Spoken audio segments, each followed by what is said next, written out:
The Adventures of Psycho Ghost. Psycho Ghost was not born a monster. He was born sensitive in a world that punished sensitivity. As a child, he could feel rooms before he entered them. He could hear pain hidden behind smiles. He could sense fear vibrating through walls like static electricity. People called him too emotional, too intense, crazy, paranoid. But Psycho Ghost knew something nobody else wanted to admit. The world was sick. Not just governments, not just systems. People, families, communities, entire cities walking around emotionally disconnected, traumatized, programmed to survive instead of live.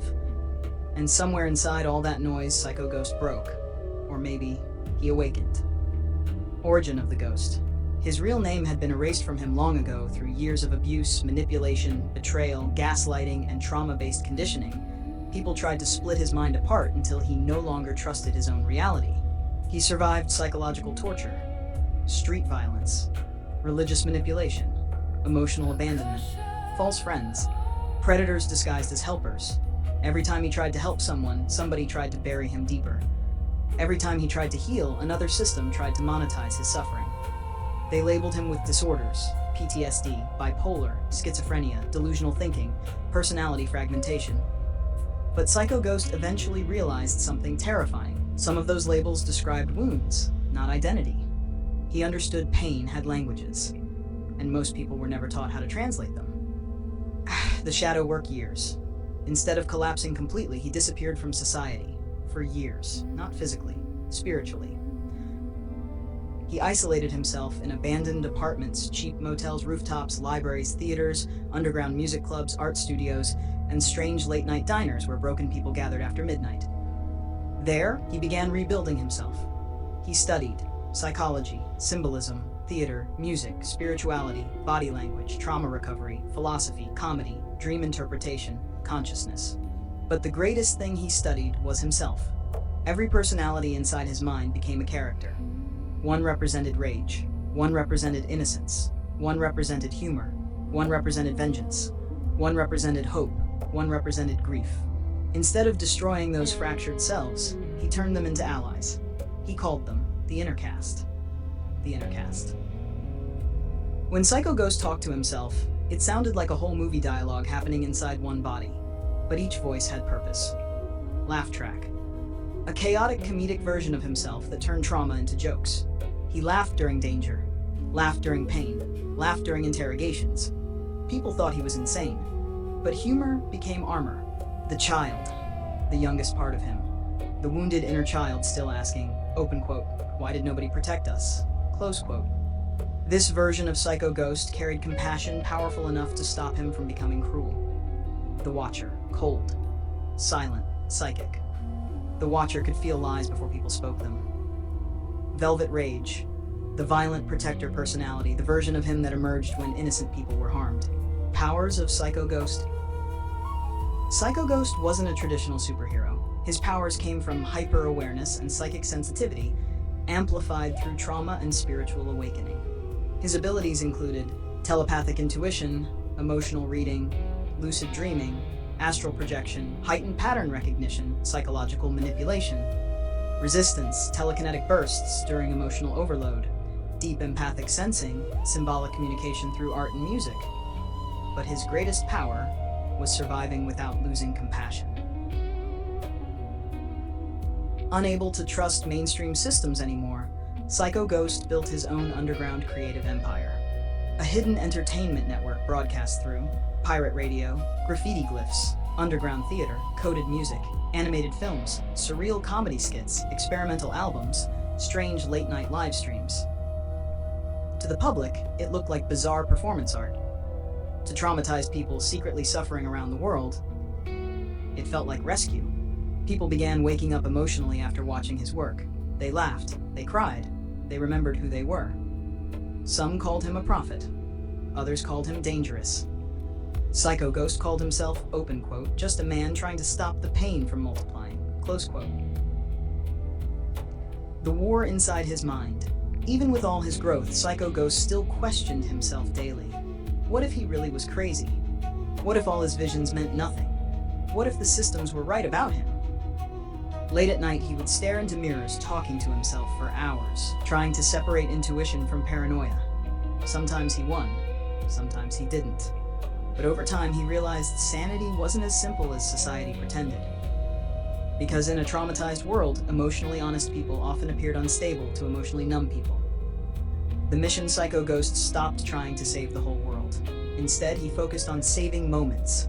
One child, one artist, one broken person, one conversation, one laugh during somebody's darkest night. And somehow, that became enough. Because every time somebody chose healing over hatred, the invisible systems controlling fear lost power. Final image, a neon-lit city at 3:33 a.m., rain falling, Psycho Ghost standing on top of a rooftop wearing a long black coat covered in hand-painted symbols and theater masks. Purple static energy flickers around his hands. Below him, sirens, advertisements, corruption, noise. Above him, stars hidden behind clouds. And through his cracked smile, he whispers, open quote, "If pain taught me anything, it's that broken people can still become light." Close quote.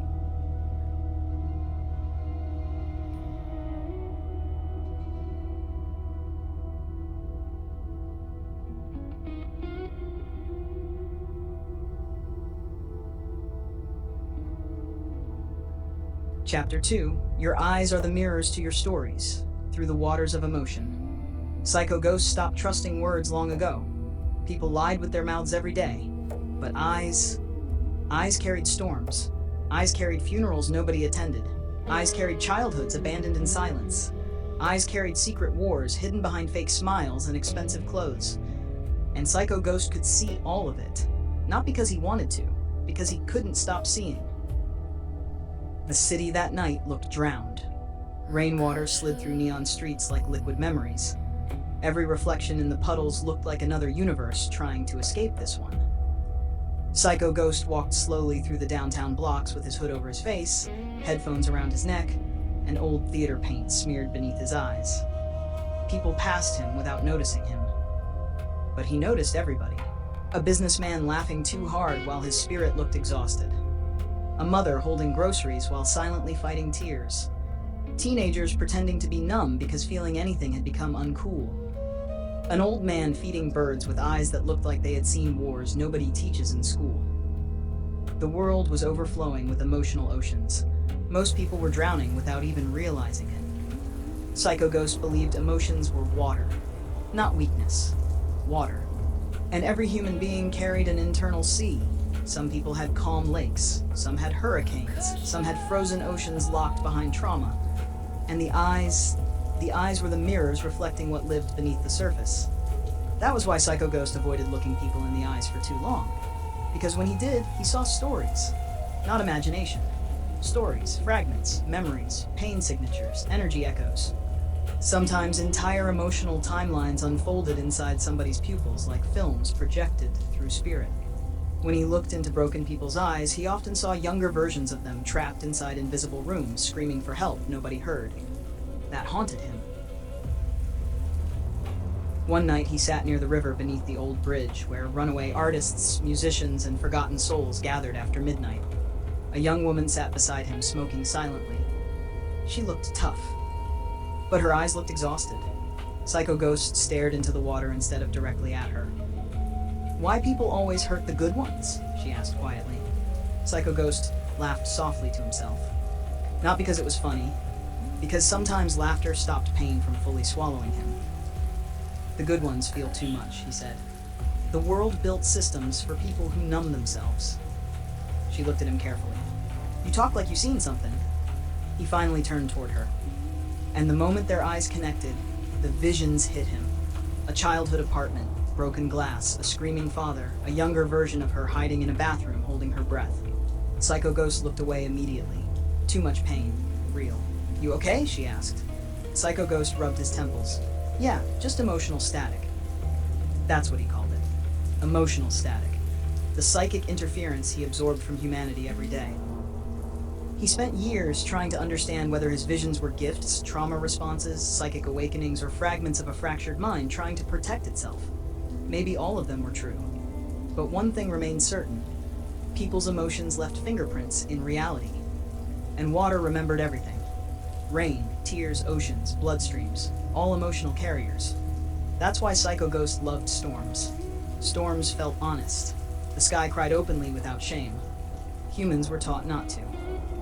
Back inside his hidden studio apartment, Psycho Ghost painted giant murals across the walls.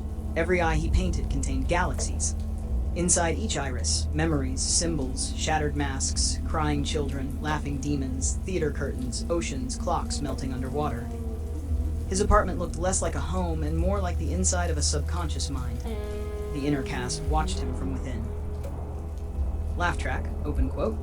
Boy, yo paintings look like emotional tax fraud, close quote. Psycho Ghost burst out laughing. Even in darkness, humor kept him alive. The child, open quote. Do people ever really heal, close quote. Silence filled the room. Psycho Ghost stared at his unfinished mural. A giant eye crying rivers into a flooded city. Finally he answered softly, open quote. I think healing means learning how to swim without abandoning yourself, close quote. Outside, thunder shook the skyline. And somewhere beyond the noise of the world, Psycho Ghost continued searching for people brave enough to feel again.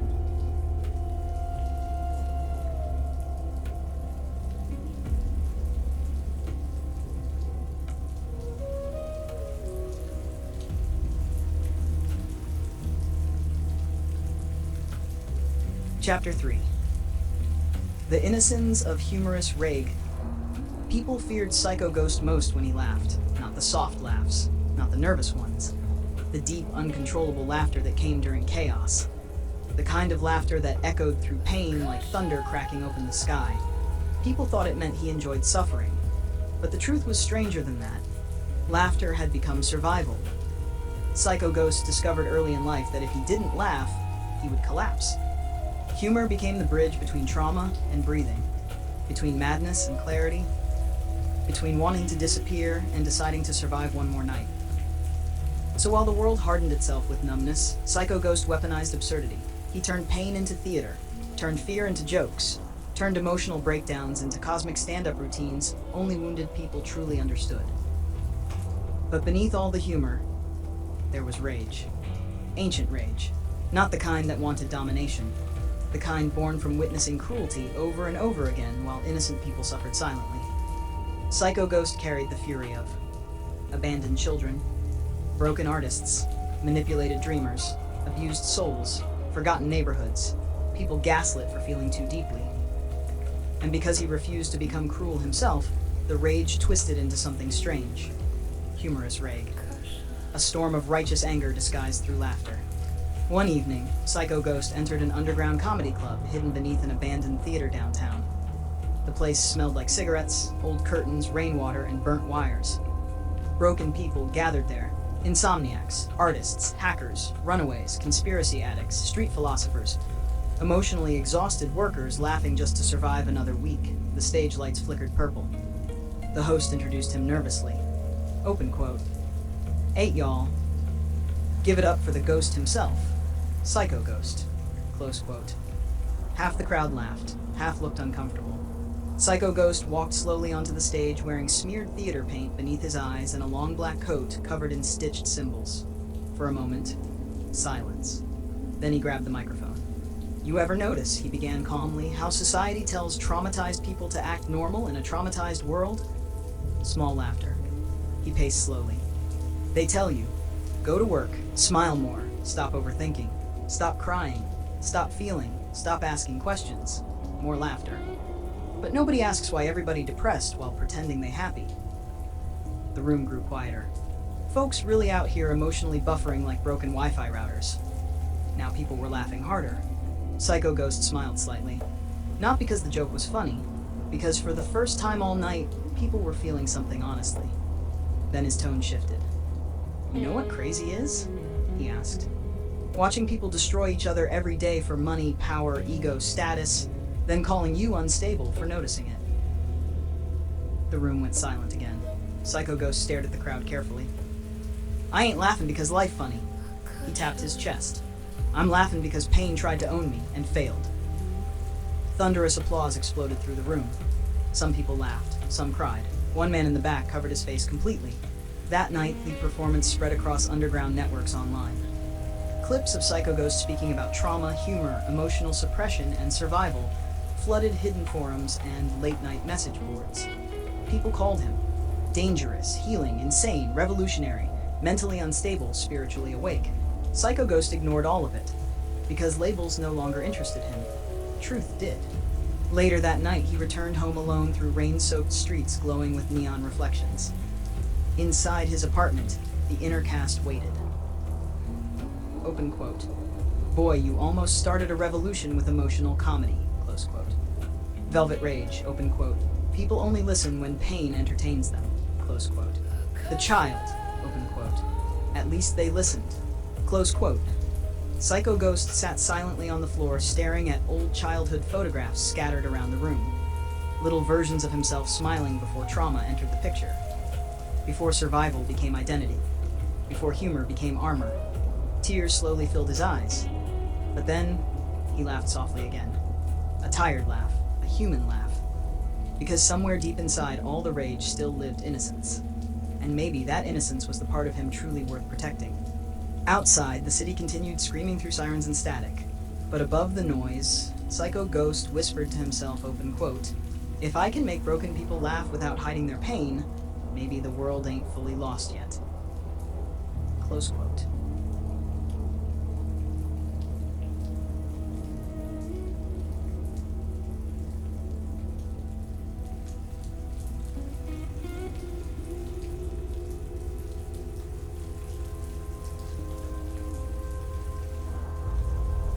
Chapter 4. You who wear the mask of 1,000 fakes on a daily basis. Psycho Ghost believed everybody wore masks. Not Halloween masks, not theater masks, emotional masks, survival masks, masks stitched together from fear, expectation, rejection, and pain. Some people wore smiles to hide depression. Some wore aggression to hide fear. Some wore intelligence to hide insecurity. Some wore spirituality to hide emptiness. Some wore beauty to hide abandonment. And after years of surviving trauma, Psycho Ghost realized he had become a collector of masks himself. Inside his apartment hung hundreds of handmade faces, some smiling, some screaming, some laughing with tears pouring from their eyes, some split directly down the middle. Every mask represented a version of survival. Every mask carried memory. He called the room the Hall of Fakes, not faces. Fikes. Because to Psycho Ghost, identity was never simple enough to spell normally anymore. One mask was called the Protector, cold-eyed, silent, violent when necessary. Another, the Performer, the charismatic artist personality people loved online. Another, the Ghost, child, small, frightened, honest, the mirror smile. A mask that copied other people's emotions just to survive social situations. That one exhausted him most. Psycho Ghost noticed something terrifying about society. Most people no longer knew where their masks ended and their real selves began. The businessman mask, the perfect mother mask, the alpha male mask, the influencer mask, the activist mask, the religious mask, the tough guy mask. Entire civilizations performing emotional theater non-stop. And if anybody removed their mask publicly, society panicked. One afternoon, Psycho Ghost wandered through the subway station, watching thousands of strangers move like ghosts through fluorescent tunnels. Every face looked disconnected, eyes glued to phones, music blasting into ears, emotions hidden behind routines. Then suddenly, his psychic senses activated. The station shifted. For a brief moment, Psycho Ghost saw everyone's emotional masks physically appear over their faces like holograms. Smiling masks cracked with sadness underneath. Angry masks hiding terrified inner children. Luxury masks hiding loneliness. Cool masks hiding suicidal thoughts. The entire subway became a masquerade of emotional survival. Psycho Ghost nearly collapsed from sensory overload. A little boy nearby stared directly at him. Children always noticed him. Before society fully programmed them, children could still sense strange souls. "You look sad," the boy said. Psycho Ghost smiled softly. "Nah," he replied jokingly. "I just got too many people living in my head rent-free." The child laughed innocently. And for a second, the noise of the city disappeared. That night, Psycho Ghost returned to the Hall of Fakes. Rain tapped against the windows while neon reflections flickered across the masks hanging on the walls. The inner cast emerged again. Laugh track. Open quote. At this point, we need emotional employee badges for all these personalities. Close quote. Velvet rage, open quote. Masks exist because people fear vulnerability, close quote. The child, open quote. Do we got a real face anymore? Close quote. Silence filled the room. Psycho Ghost slowly approached a cracked mirror standing in the corner. He stared at himself for a long time. The theater paint beneath his eyes, the exhaustion, the pain, the compassion, the rage, the humor, all existing together. He touched the mirror gently, then whispered, open quote, maybe healing ain't removing every mask. Maybe it's finally choosing which ones no longer protect you, close quote. Suddenly the lights flickered violently. One by one, the masks on the walls began turning toward him. Not physically, spiritually. Each face carried emotional memory, versions of himself created to survive different forms of pain. And Psycho Ghost realized something terrifying. Some masks were trying to leave. Some masks wanted to die. But others had become addicted to existing. The performer wanted applause. The protector wanted war. The ghost child wanted safety. Laugh Track wanted endless distraction through humor. And somewhere beneath all of them, the real Psycho Ghost sat quietly waiting to be remembered. Outside, the city continued wearing its own 1,000 faces beneath artificial lights and digital illusions. But high above the streets, Psycho Ghost stood at his apartment window watching humanity carefully. And through the reflection of the glass, he whispered, open quote, the scariest thing about masks is forgetting who you were before the world handed you one. Close quote.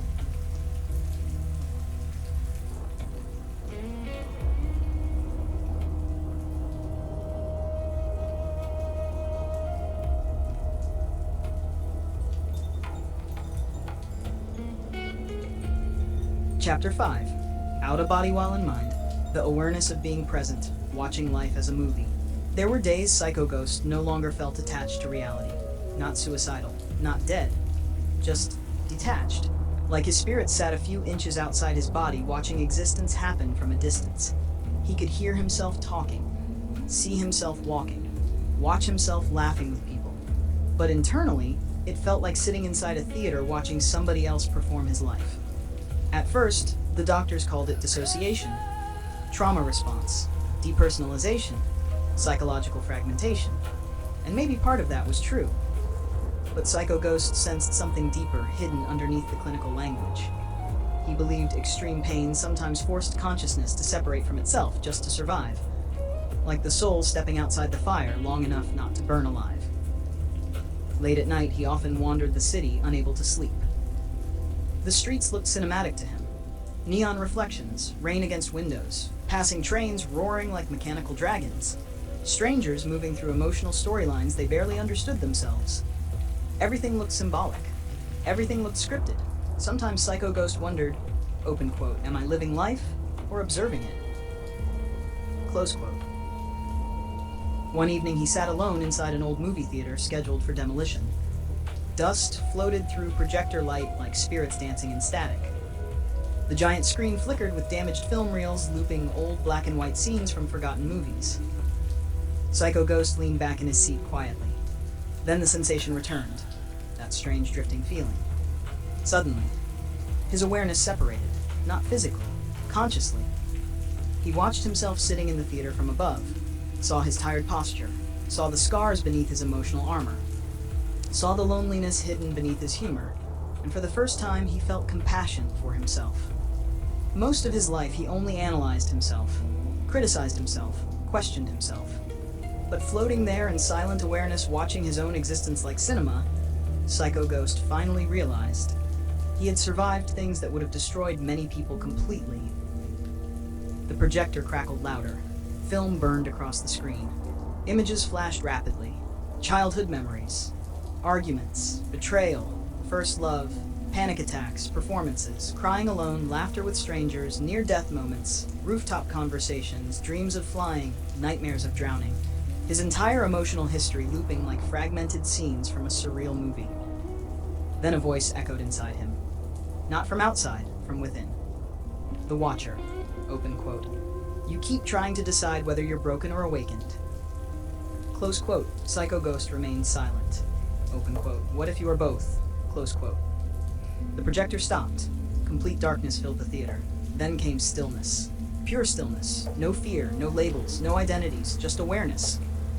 Psycho Ghost realized something profound in that silence. Life kept forcing people into constant performance, constant reaction, constant survival, but presence, true presence, was stepping outside the noise long enough to witness reality without immediately becoming consumed by it. When he finally returned fully into his body, tears quietly rolled down his face. Not from sadness, recognition. For years he thought healing meant becoming somebody new. But maybe healing also meant learning how to witness yourself compassionately while still existing inside the chaos. Outside the abandoned theater, the city buzzed with endless stimulation. Advertisements screamed. Sirens echoed. Phones glowed in strangers' hands like artificial stars. Everybody distracted. Everybody running. Everybody afraid of silence. But Psycho Ghost walked slowly through the night differently now. More aware, more grounded. Like a spirit learning how to live inside flesh again. As rain began falling softly around him, he whispered to the skyline. Open quote. Maybe consciousness ain't about escaping life. Maybe it's about finally being awake enough to watch it honestly. Close quote. And somewhere deep inside his fragmented mind, the inner cast grew quiet for the first time in years. Not gone. Just resting. Watching the movie together.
Chapter 6. That inside 3-out inception Psycho Ghost eventually realized something terrifying. The mind could build entire worlds inside itself, worlds within worlds. Thoughts creating emotions, emotions creating realities, realities creating identities, identities creating prisons. And most people never noticed they were trapped inside psychological architecture built from childhood conditioning, fear, trauma, and repetition. To Psycho Ghost, human consciousness looked like layered dream software. An inception. Every person carried an outer self, a survival self, a wounded self, a hidden self, dream self, a shadow self, a child self, and beneath all of it, a silent observer. Most people only lived from the surface layers. Psycho Ghost accidentally fell through all of them. It started after 3 days without proper sleep. The city lights looked warped, reality felt soft around the edges. Psycho Ghost sat cross-legged in his apartment, surrounded by scattered notebooks, theater masks, unfinished paintings, radio equipment, and walls covered in symbols and phrases written during emotional storms. One phrase appeared repeatedly. Open quote. WHO programmed the dreamer. Close quote. He stared at it for hours. Then suddenly, the room shifted. Not physically, internally. The walls peeled backward like theater curtains, revealing another version of the room hidden underneath. Then another. Then another. Each layer represented a different emotional state from his life. One room looked filled with rage, another with grief, another with humor and chaotic drawings, another with complete isolation. It was like walking through emotional dimensions created from memory itself. Psycho Ghost wandered deeper through the inner architecture of his own consciousness. The inner cast appeared throughout the layers. Laugh Track sat in one room doing stand-up comedy for shadow figures laughing hysterically. Velvet Rage stood inside a burning hallway holding shattered chains in both hands. The child sat alone drawing stars onto black paper. The Watcher waited silently beside a giant mirror stretching endlessly upward into darkness. "You built all this?" Psycho Ghost asked quietly. The Watcher, open quote, "No. Trauma built the maze. You survived long enough to decorate it." Close quote. The deeper he traveled inward, the stranger reality became. Hallways looped infinitely. Doors opened into childhood memories. Mirrors reflected alternate versions of himself. Successful versions, violent versions, broken versions, peaceful versions, versions that gave up entirely every possibility existing simultaneously inside consciousness. Then Psycho Ghost discovered something horrifying. At the center of the maze sat a giant machine. Ancient, mechanical, alive.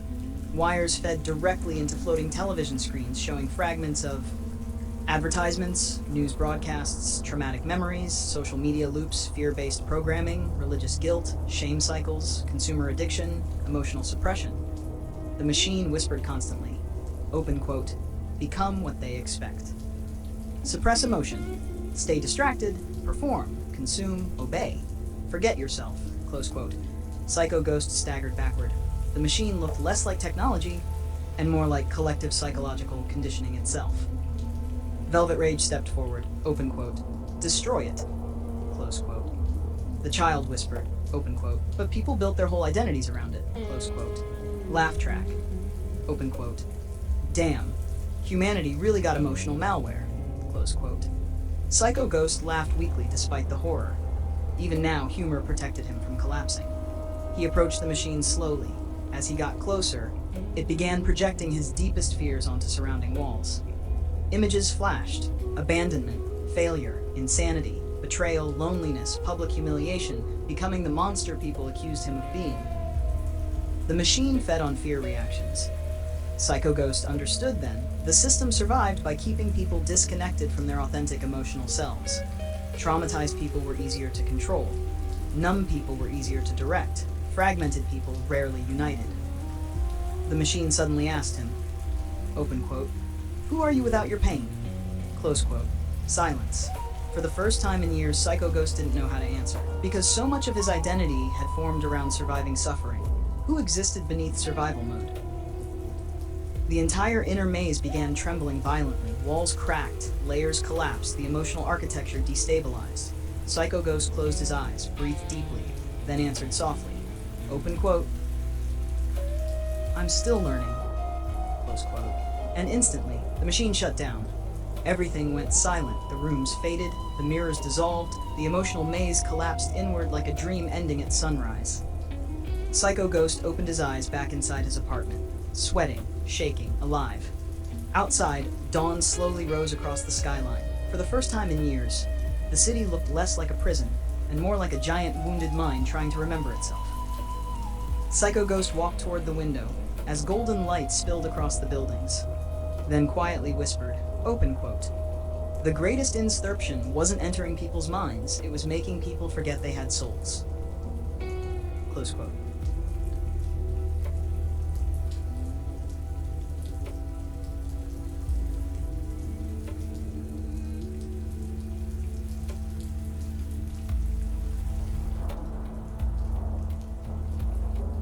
Chapter 7. The Black Mirror. You named a Fawn 3, full of fraudulent psychics. Psycho Ghost hated the glow of phones at night, not because technology itself was evil, but because he watched people disappear inside it, souls trapped behind screens, emotions filtered into algorithms, pain transformed into content, loneliness monetized. The Fawn 3 became a black mirror, and every time humanity stared into it, something stared back.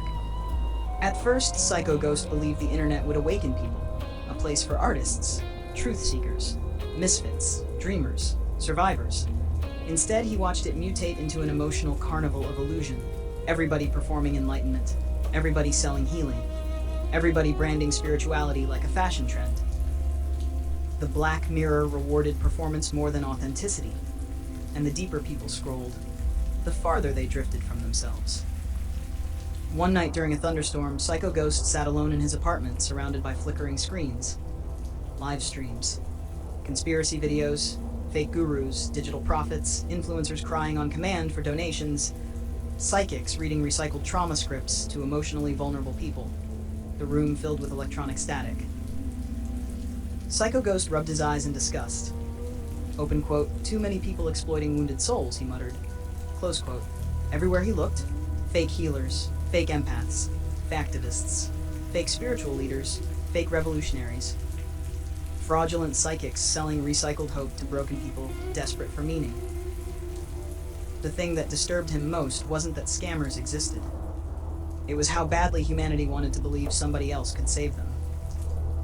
Psycho Ghost understood psychic sensitivity differently. To him, intuition wasn't flashy, it wasn't aesthetic, it wasn't social media branding. Real sensitivity came with burden, overstimulation, emotional overload, isolation, confusion, responsibility. Real awareness forced people to confront uncomfortable truths within themselves. But the Black Mirror transformed spirituality into entertainment. Now everybody wanted to look awakened without doing shadow work. Suddenly the lights inside the apartment flickered. The screens glitched simultaneously. Faces froze unnaturally. Smiles stretched too long. Eyes looked empty. Psycho Ghost felt that familiar psychic static rising again. Then, every screen in the room turned black. His reflection stared back from all of them. But something was wrong. The reflection smiled before he did. Open quote. "Nah. See, this why I don't trust electronics after 2 a.m. Close quote. Velvet rage. Something watching. Close quote. The child. Open quote. Turn it off. Close quote. But Psycho Ghost couldn't move. The Black Mirror version of himself leaned closer through the screen. Its voice sounded distorted. Open quote. "You search for truth while trapped inside performance too." Close quote. Psycho Ghost's stomach tightened, because part of him knew it was right. Even rebellion could become identity theater. Even pain could become branding. Even authenticity could unconsciously become performance once observed constantly. The reflection continued speaking. Open quote. "You criticize the frauds, but how much of yourself still hides behind masks?" Close quote. The room temperature dropped. Rain slammed harder against the windows. Psycho Ghost stared deeply into the black screen, realizing the true horror of the Black Mirror. It reflected not only vanity, but fragmentation. The phone became a modern scrying device, a portal feeding people endless comparison, fear, desire, insecurity, outrage, stimulation, and artificial identity construction. And humanity willingly carried it everywhere. Psycho Ghost suddenly grabbed the phone and smashed it against the wall. The apartment went silent. No notifications, no live streams, no digital noise, just breathing, real breathing. For a long moment, he sat in complete silence, and beneath the silence, he felt grief. Not for himself, for humanity, because people no longer knew how to sit alone with their own minds. The Black Mirror had become emotional anesthesia, a distraction machine keeping people from confronting unresolved pain. The inner cast gathered quietly. The child. Open quote. "Why everybody so afraid to feel?" Close quote. Velvet rage. Open quote. "Because feeling honestly destroys illusions." Close quote. Laugh track. Open quote. "Plus the internet got people taking life advice from crystal merchants named Moonbeam 420. Close quote. Psycho Ghost burst into exhausted laughter. Deep laughter. Pain laughter. Human laughter. He walked toward the rain-covered window overlooking the neon city below. Thousands of glowing screens flickered inside apartments across the skyline like artificial stars. Billions of people staring into black mirrors searching for identity. Searching for validation. Searching for connection. Searching for themselves. Psycho Ghost touched the cold glass softly and whispered, open quote, "The scariest thing about the Black Mirror ain't the fraudulent psychics inside it. It's how easy it becomes to lose your own reflection." Close quote.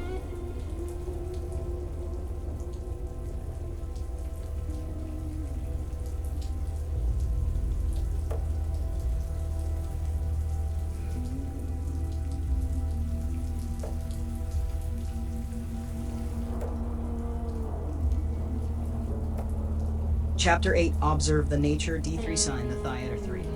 After months of noise, screens, emotional warfare, and psychic static, Psycho Ghost disappeared again. Not into isolation. Into nature. Because somewhere deep inside himself, he remembered something ancient. Before cities, before algorithms, before governments. The first theater was nature itself.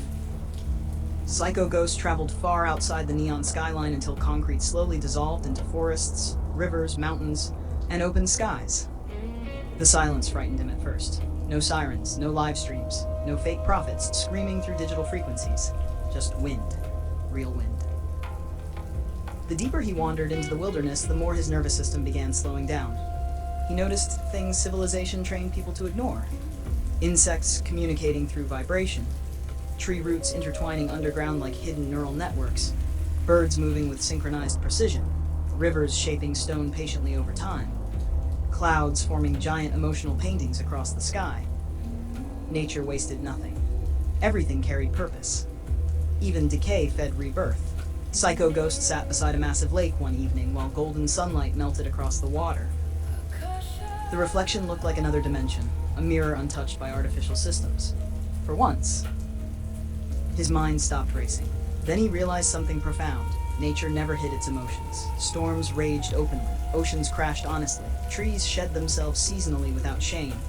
Animals rested when exhausted. Only humans were trained to suppress their natural rhythms. The child appeared beside him internally. Open quote. The world used to feel alive like this when we was younger. Close quote. Psycho Ghost nodded quietly. As children, humans naturally connected to wonder. Then systems trained them into performance and survival.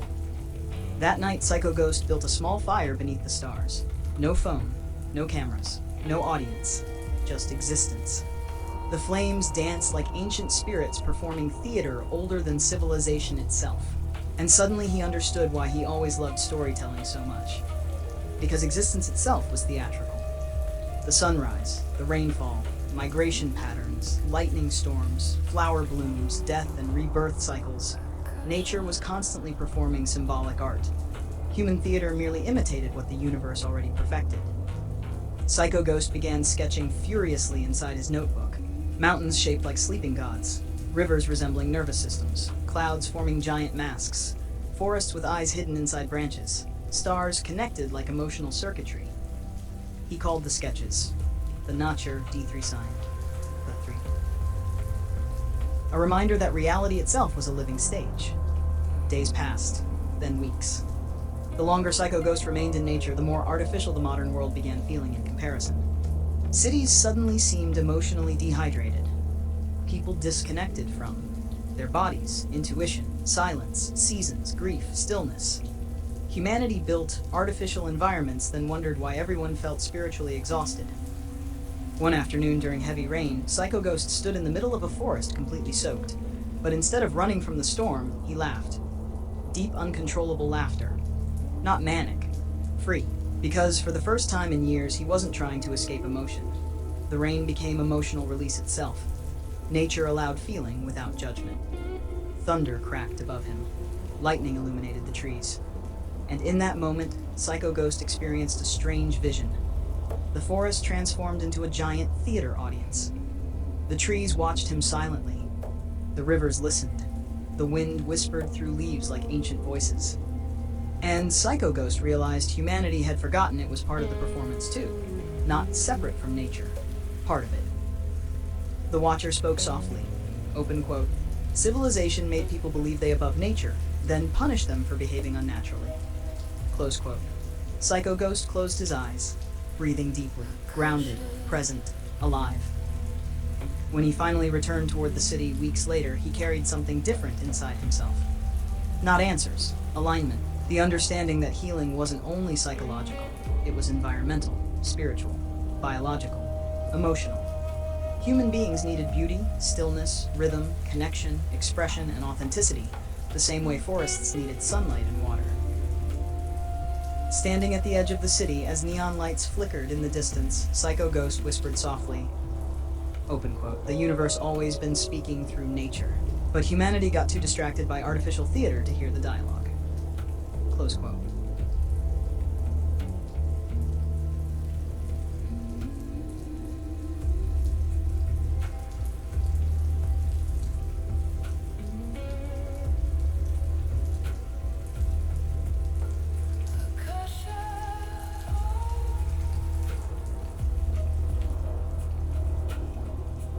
Chapter 9.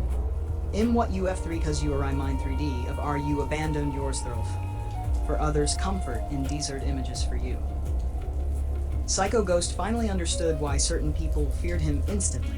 Not because he was evil, not because he was dangerous, but because his existence disturbed performances. He reminded people of the parts of themselves they abandoned in order to be accepted. Some abandoned honesty to survive socially. Some abandoned creativity to appear normal. Some abandoned sensitivity to avoid ridicule. Some abandoned their inner child for status. Some abandoned truth for comfort. Some abandoned emotion to fit into systems built on emotional numbness. And when people met someone who still carried those rejected fragments openly, it unsettled them. Psycho Ghost walked through the city like an emotional mirror. Not intentionally, it simply happened. People projected onto him constantly: fear, admiration, discomfort, fascination, hatred, curiosity. Some called him inspiring, others called him unstable. But underneath both reactions lived the same hidden question. Open quote, "What part of myself did I lose?" Close quote. He noticed how often society rewarded masks over authenticity. People preferred polished lies over messy truth, performative kindness over genuine compassion, marketable personalities over emotionally honest humans, desired images over complicated realities. And many people unconsciously pressured others to remain inside roles that made them comfortable. One night, Psycho Ghost attended an upscale art gala downtown after being invited to showcase his surreal paintings. The building glittered with luxury, artificial smiles, carefully rehearsed conversations, fashion functioning like emotional armor. His paintings stood out violently among the polished atmosphere. Massive canvases showing crying masks, fragmented consciousness, inner children trapped behind mirrors, oceans flooding through human eyes, shadow selves emerging from neon static. People stared at the artwork nervously. Some understood it immediately, others avoided eye contact entirely. A wealthy man approached Psycho Ghost holding a glass of expensive wine. "You're talented," the man said carefully, "but your work makes people uncomfortable." Psycho Ghost smiled slightly. "Good." The man frowned. "You could sell much more if your art was softer." There it was, the invisible demand. Make your truth easier for others to digest. Reduce yourself into acceptable imagery. Perform healing instead of expressing reality. Psycho Ghost stared at the man quietly before answering. Open quote, "People only like authenticity until it reminds them what they sacrificed to belong." Close quote. The man looked offended. But beneath the offense, Psycho Ghost sensed grief. Deep grief. Throughout the night, he watched guests perform versions of themselves for social approval. Laughter sounded rehearsed, movements looked choreographed, even vulnerability became aesthetic presentation. The entire gala felt like a theater production directed by insecurity.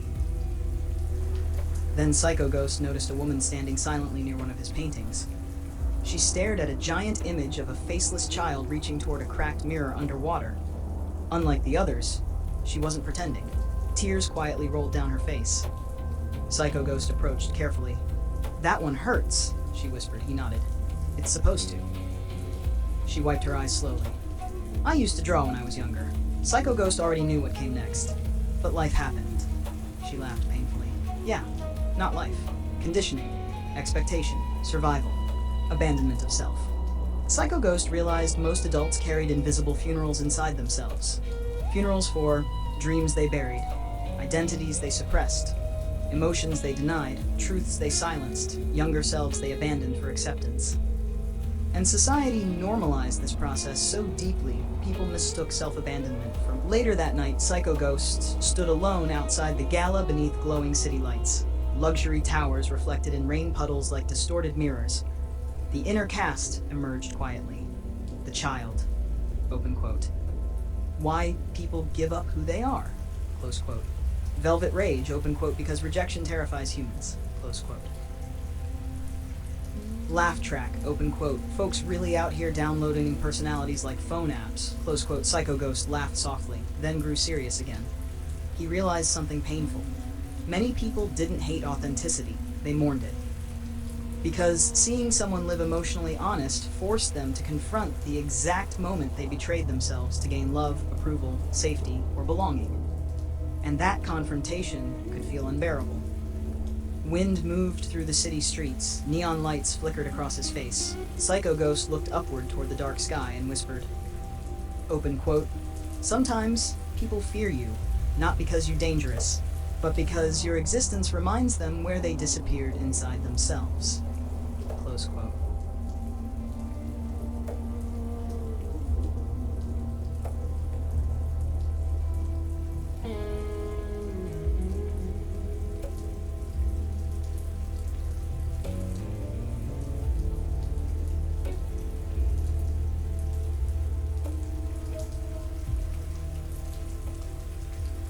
Chapter 10. You're not lucky. You're in Tim 3. S3 read and potion from a thought you had. Psycho Ghost stopped believing in luck a long time ago. Luck sounded too random, too disconnected, too empty. What people called luck often came from invisible alignments forming slowly through thoughts, emotions, intentions, memories, choices, timing, and energy moving beneath awareness. People only noticed the final moment. They rarely noticed the emotional journey that seeded them there. Psycho Ghost believed every thought carried motion, not magical fantasy. Motion. Thoughts shape perception. Perception shaped decisions. Decisions shaped direction. Direction shaped encounters. Encounters shaped timelines. And emotions acted like frequencies pulling experiences into alignment over time. One rainy evening, he sat inside a small cafe near the train station, watching strangers move through their routines. A young musician nearby celebrated loudly after receiving a life-changing phone call about a record deal. His friends shouted, open quote, "Bro, you lucky as hell." Close quote. Psycho Ghost smiled quietly to himself. Lucky? No. That young man spent years sleeping in cars, practicing through heartbreak, rejection, exhaustion, and uncertainty. This moment didn't randomly appear. It aligned. The watcher whispered internally, open quote, "Humans only see manifestations. They rarely see emotional preparation." Close quote. Psycho Ghost nodded slowly. Most people judged outcomes while ignoring the invisible architecture beneath them. He believed time itself behaved strangely around emotion. Strong emotional experiences bent perception. Trauma could trap people mentally in old timelines. Joy could expand presence. Fear could freeze growth. Love could reconnect fragmented pieces of identity. Humans weren't merely moving through time. They were emotionally positioning themselves within it. Psycho Ghost called it Tim 3 seeding, the unseen positioning of consciousness toward experiences aligning with internal states. Not every event was controllable, but emotional patterns often guided what realities people repeatedly walked into. One night, while wandering through the city, Psycho Ghost passed an old theater where he once performed years earlier before disappearing into his shadow work isolation. The building was abandoned now, but seeing it triggered memories instantly. Dreams, failures, hope, fear, laughter, rejection. He realized something. Even painful moments once aligned him toward growth he couldn't understand at the time. Inside the abandoned theater, he sat alone on stage beneath broken lights. Dust floated through darkness like fragments of memory. Then suddenly, he felt it again. That strange awareness of interconnected emotional timelines. Moments from his life overlapping simultaneously. Childhood creativity, trauma, artistic awakening, heartbreak, psychic sensitivity, loneliness, healing, purpose. None of it existed separately anymore. Even suffering helped shape the positioning that brought him here. The child asked softly, open quote, "So pain wasn't meaningless?" Close quote. Psycho Ghost closed his eyes carefully. "Not meaningless," he answered, "but never deserved either." That distinction mattered deeply. Pain could create wisdom without being romanticized. Suddenly, he remembered something powerful. Some of the greatest moments in his life came from emotions shared by others. Encouragement from strangers, unexpected compassion, art that made him feel seen, conversations that reignited hope. Not every emotion originated inside him. Human beings emotionally influenced one another constantly, and joy itself could spread across consciousness like light through mirrors. That realization changed him, because modern society taught people hyper-individualism. But Psycho Ghost saw emotional interconnectedness everywhere. One healed person could soften entire rooms. One act of kindness could interrupt suicidal thoughts. One moment of understanding could alter somebody's future permanently. Humanity constantly manifested realities together emotionally without realizing it.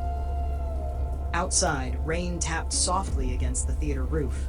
Psycho Ghost stood center stage, staring into empty seats, imagining invisible audiences from different versions of his life watching him. Then he spoke aloud. Open quote, "Maybe you're not lucky. Maybe you're finally seated in a moment your soul been aligning toward through every thought, wound, dream, and emotion you carried." Close quote. The silence felt sacred. Laugh track suddenly interrupted. Open quote. "Still wouldn't mind winning the lottery, though." Close quote. Psycho Ghost burst into laughter, echoing through the empty theater. Real laughter. Grounded laughter. Human laughter. As dawn slowly approached beyond the cracked windows, Psycho Ghost whispered one final thought into the darkness. Open quote. "Sometimes joy arrives through emotions shared between souls, and what people call manifestation is really consciousness remembering it was never alone." Close quote.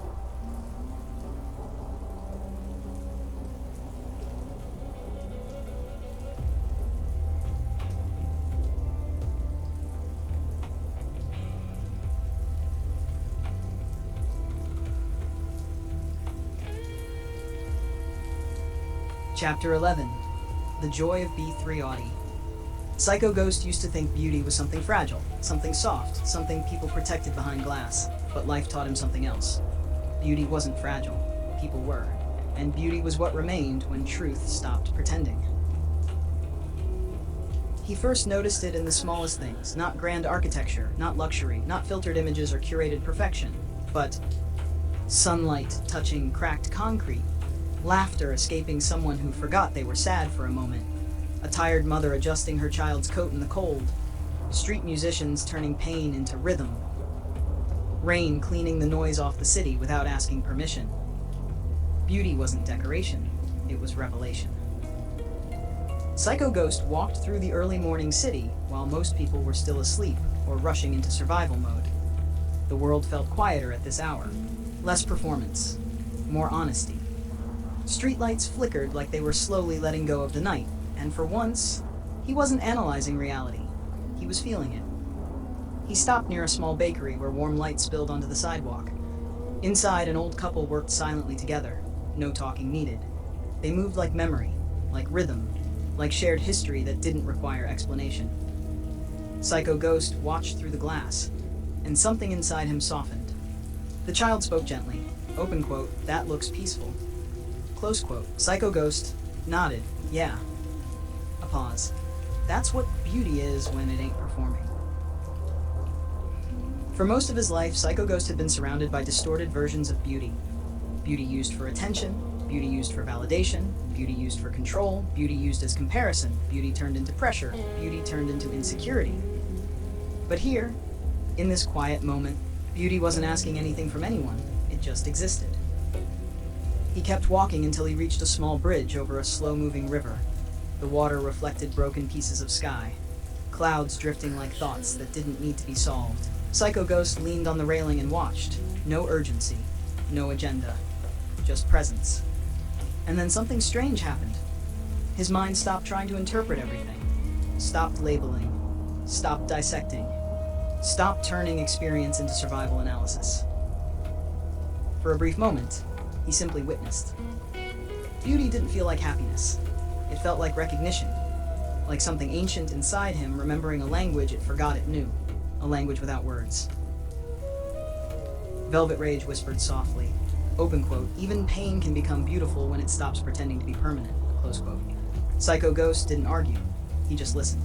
He thought about everything he had survived, the trauma, the fragmentation, the humor he used as armor, the masks, the inner worlds, the simulations of mind and memory, the nights where reality felt like it was slipping. And yet, here he was. Still able to notice sunlight on water, still able to feel something gentle without collapsing into it. That itself was beauty too. A bird landed on the railing beside him, small, unbothered, present. It didn't question its existence. It didn't compare itself. It didn't wonder if it was enough. It simply was. Psycho Ghost smiled slightly. Open quote, "Must be nice," he whispered, close quote. Then corrected himself softly. Open quote, "Nah, it is nice." For the first time in a long time, he stopped seeing beauty as something separate from survival. It wasn't an escape from reality. It was what reality looked like when fear stopped dominating perception. The Watcher spoke calmly. Open quote. Beauty is what remains when control is released. Close quote. Psycho Ghost closed his eyes, letting that land. Wind moved across the river. Light shifted across the water. The world kept moving without asking for permission or approval. And Psycho Ghost understood. Beauty wasn't rare. It was constant. It was attention that was rare. He opened his eyes again and whispered into the morning air. Open quote. The joy of beauty ain't in what you see. It's in finally being able to see without fear distorting everything. Close quote.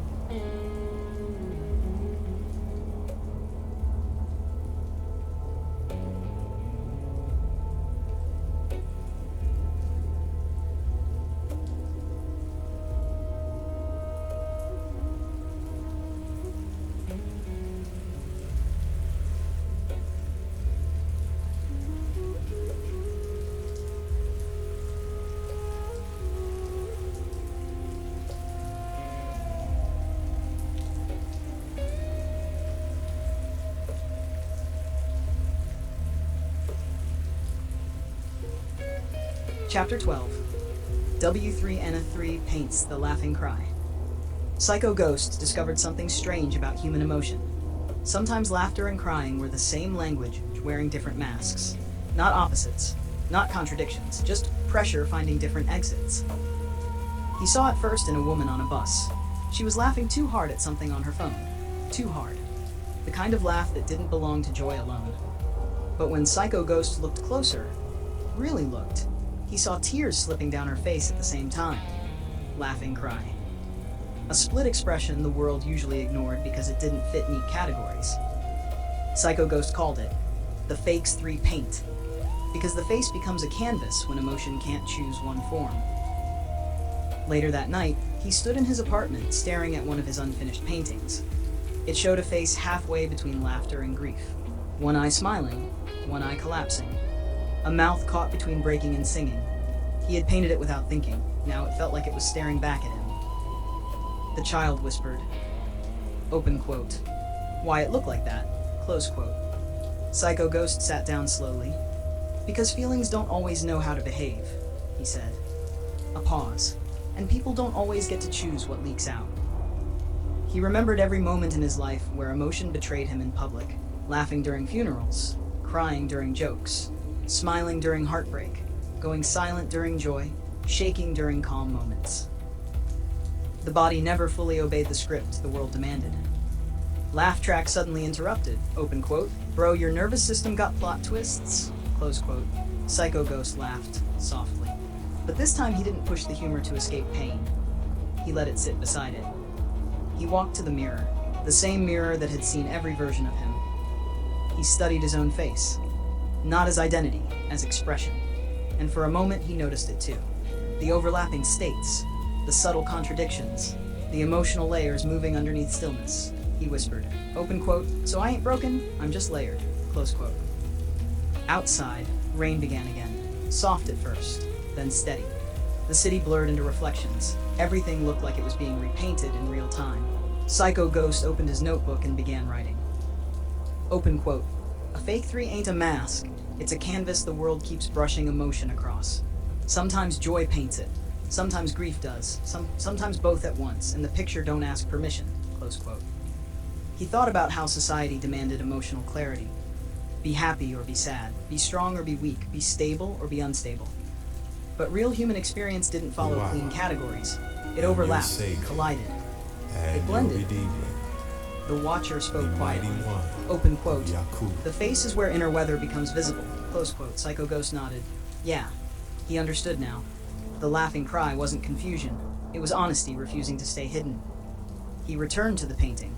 Added more texture, more fracture, more softness inside distortion. Not fixing it. Letting it exist. Because he finally understood. Healing wasn't removing contradiction. It was learning not to fear it. As the night deepened, Psycho Ghost stepped back from the canvas and whispered. Open quote. W3NF3 paints the laughing cry. It ain't losing control. It's finally letting the truth breathe through the skin. Close quote. Creating custom clothing with tap stitch is simple. Start by choosing a garment, then click Design Now.